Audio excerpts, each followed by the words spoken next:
আজকে আমি তোমাদেরকে নিয়ে যাব মহাকাল মন্দিরে। তো চলো বন্ধুরা মহাকাল মন্দিরে যাওয়া যাক। এই যে মহাকাল মন্দিরে যাওয়ার রাস্তা গেট রয়েছে, তো এই সিঁড়ি ভেঙে কিন্তু আবার রাস্তা পেয়ে গেছি। আর রাস্তাগুলো এত খারাপ কি বলবো তোমাদেরকে, দেখে মনে হচ্ছে সমান কিন্তু একদম খারাপ।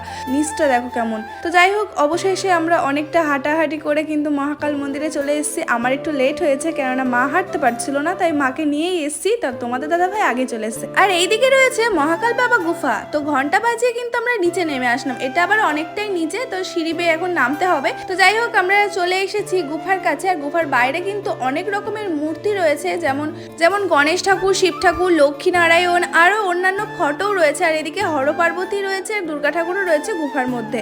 এখানে কত চাল ছড়িয়ে আছে। আর এই গুফার মধ্যে পুরো অন্ধকার, আমরা ফ্ল্যাশ জ্বালিয়ে জ্বালিয়ে ঢুকছি। যাই হোক, ভিতরে কিন্তু আরো ঠাকুর আছে, আমি ভয়ে আর ঢুকতে পারলাম না, তাই আমি চলে আসলাম। আর মহাকাল মন্দিরে দেখার মতো অনেক কিছু আছে, দেখতে হলে আমার চ্যানেলটি সাবস্ক্রাইব করো।